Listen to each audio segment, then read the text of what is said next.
Betsy and Thomas here for the American Intelligence Media. Thomas, today we are not doing the Trump decodes because there was a very exciting meeting in Washington yesterday that I'd like you to give commentary on. Okay with you?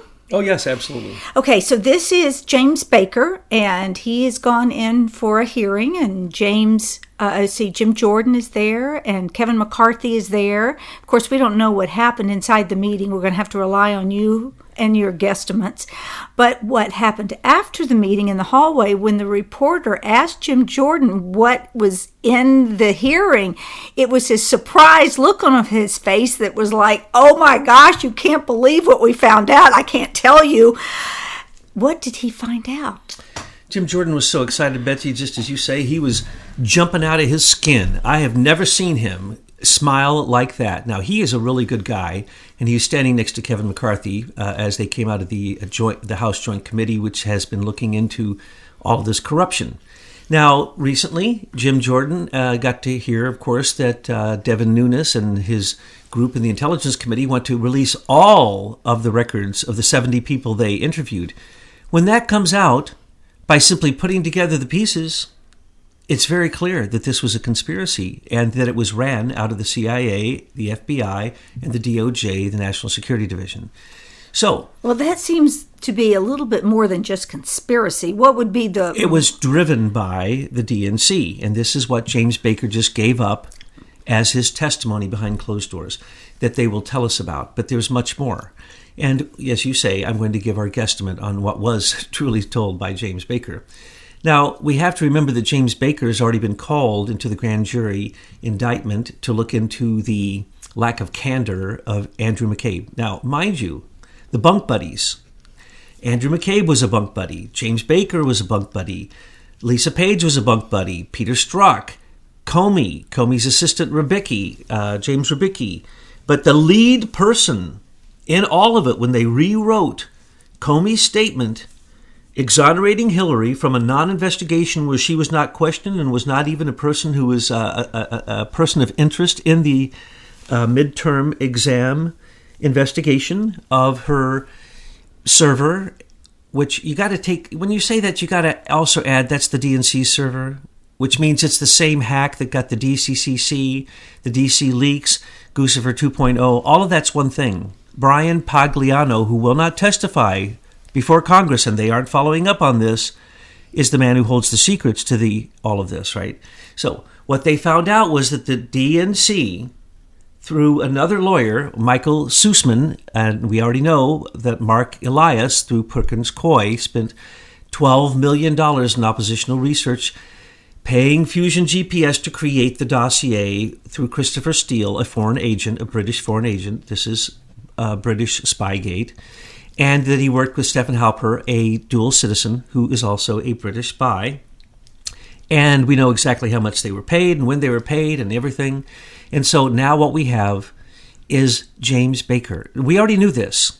Now, James Baker's the lawyer for that group, the bunk buddies. Were you going to tell us who the key person is? Because you said that earlier. You're getting there. He is the key person. Okay, well, I just wanted to make sure. I hadn't heard you really name him. There's two people, John Carlin from the Department of Justice National Security Division, who worked directly in tandem with James Baker through the whole thing.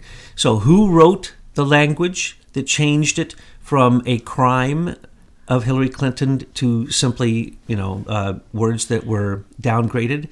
That would be James Baker, because he was the lead counsel for the FBI. He was Comey's lawyer. He was Andrew McCabe's lawyer.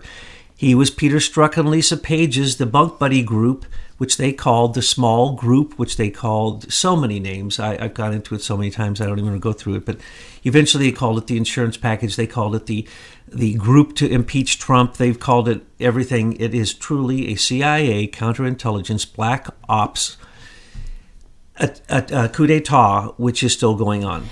And so this is what he heard, the representatives, Jim Jordan, Kevin McCarthy. This is what they heard from James Baker in this hearing? No. And behind the closed doors, what they heard is the following.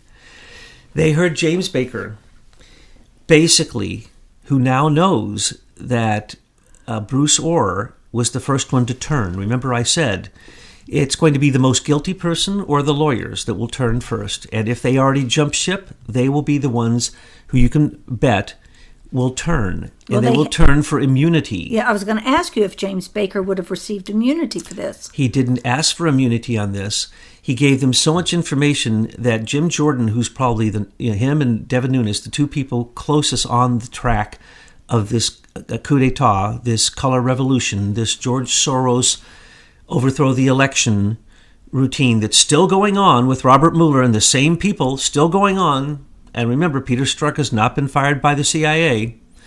So Peter Strzok was given extraordinary powers to even write national security letters that were signed by Comey under James Baker's approval, which is eventually what will come out, and probably did come out in that meeting, because they said, well, why is it, Mr. Baker, that they would have asked him this behind the closed doors, why is it that you gave your legal approval for an illegal FISA warrant 4 times in a row? And he said, it didn't matter. There was no hearing. Those were applications. We were acting off of national security letters signed by James Comey, and if he told the truth, written by Peter Strzok and engaged by Peter Strzok, and of course approved by James Baker. That's the reason James Baker jumped out of the FBI very quickly. He didn't want to be investigated even by Michael Horowitz, who was doing a very poor, a very mild, a very what you expect Inspector General report to do, which is the Inspector General's office is where truth goes to die, and that's what happened. They're only going after one person, Andrew McCabe, for not having candor. That's not even a crime. You can't even indict someone for that.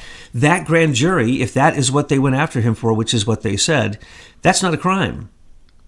Now, if it would be perjury, which is what it was, and they called it what it was instead of giving it a name like The Matter. Well, they need to call it what it really is, treason. Exactly. It was treason, working with foreign and domestic war actors who were attempting to overthrow our election completely and illegally place Hillary Clinton in the White House for the very purposes that we now see as we look back, and the unraveling of the Obama administration shows us the crimes that some of us were aware of when they were happening, that they were about to commit. And we've told you much about that. They've actually written it down in their intelligence community report, The Paradigm of Progress. You can go read it, folks. It's like it's the book that is the playbook of evil for Hillary Clinton when she was about to be elected. But they also threw in there that there could be a wild card who could be a populist nationalist who would go against Islamic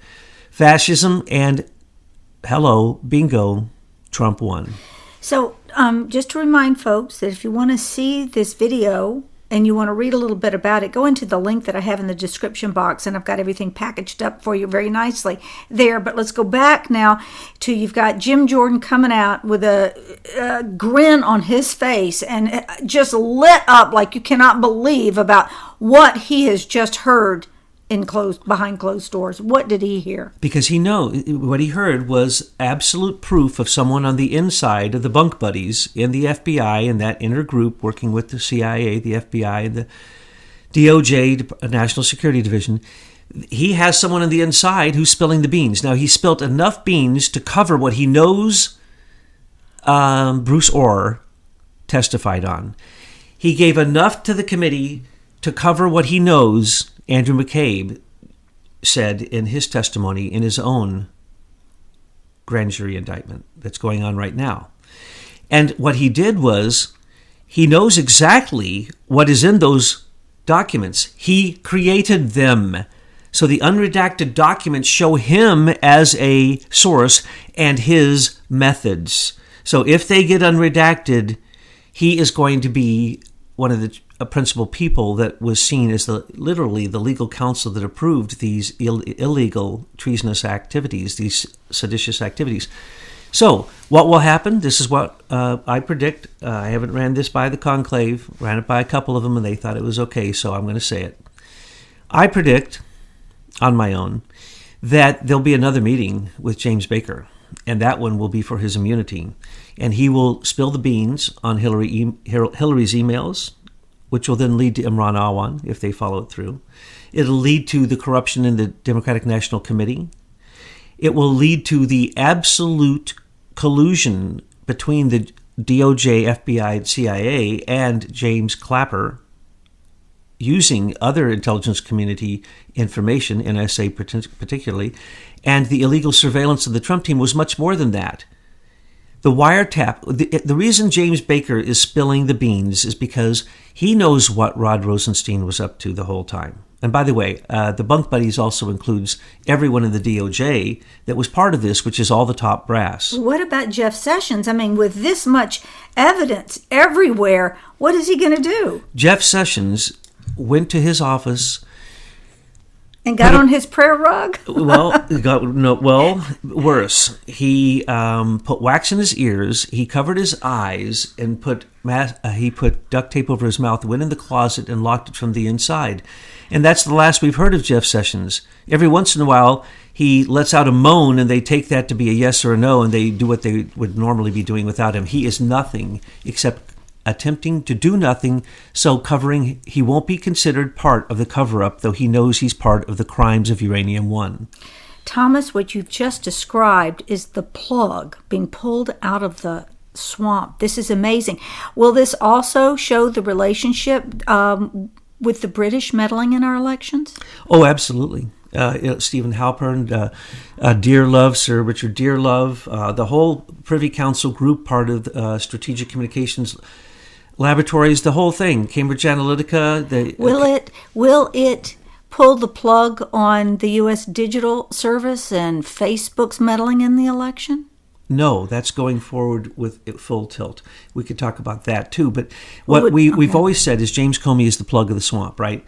So if James Baker turns on James Comey goes down no matter what immunity deal he has with Robert Mueller, because Robert Mueller is going to be considered part of the conspiracy.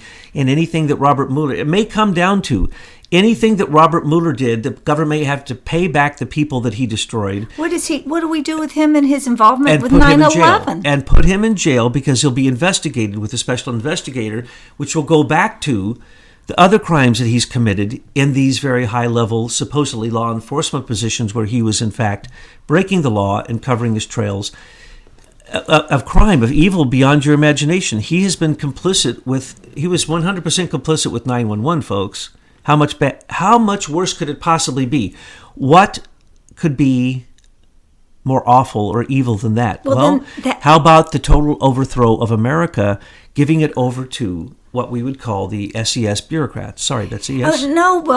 Because all of these dots are connected and the whole system collapses. It's just a matter of how fast we unroll it, because there's no going back here. This is the trail of truth. We have always said that, and we've always said that as soon as one person on the inside of one of Comey's bunk buddies turns, it's all over. It looks like he's turning, or he's getting ready to turn. He told Jim Jordan, who knows all of the details, so much that he was excited, which basically means that Jim knows that it's going to go another step and that he's going to get him on record with immunity, basically spelling out the conspiracy in its toto, because he was there the whole time. This is one heck of an October surprise. Oh, yes, and it's going to go very slowly, you see. And Trump is taking it very slowly. That's the reason he's going slow with these. He gave a week to Michael Horowitz, right? Well, Michael Horowitz with a week will turn that into a year and a week. And he won't do anything. He'll just produce a lot of work that means nothing. That's what he does. How many pages? How many millions? And all he got was lack of candor from Andrew McCabe for politicalization between the FBI and the CIA. We now know there was an active conspiracy for a coup. He should be locked up. So, Betsy, it's a slow falling set of dominoes. People need to be calm.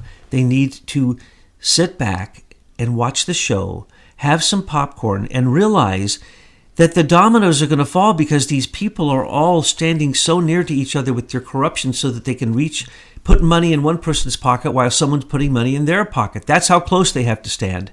These are dominoes.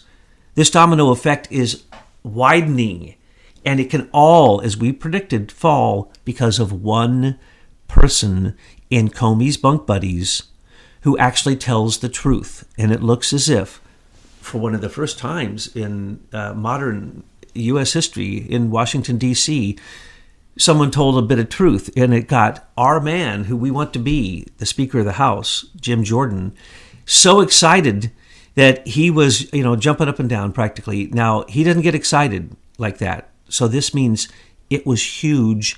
And Kevin McCarthy, who was a dud, who should not be the Speaker of the House, folks, if there's anything you can do about that, he's a dud, he's a fake, and he was standing there and Speechless. saying that was excitement for him. Yeah. That's what a dud, that's what an automaton does when they're excited. He was excited. His head was on fire because what he just heard confirmed every bit of what we have been saying. And if you've been listening to what we've been saying, we said it first in many, many cases, and we told you the outline and the plan, and we haven't changed one iota from what we've said. Nope. Since 2015, we've been laying this out and showing you this corruption, showing you exactly how it would all lay out. I predicted that it would probably be James Baker. That was my speculation. It was a prediction, but it was speculation, unconfirmed by the conclave or Betsy and her team, that James Baker might be the first to turn. Why? Because he's the ruthless lawyer that was at the heart of all of it. And what's he going to do? He's going to save his own rear. And since he didn't turn on Andrew McCabe and his grand jury indictment, which he could have.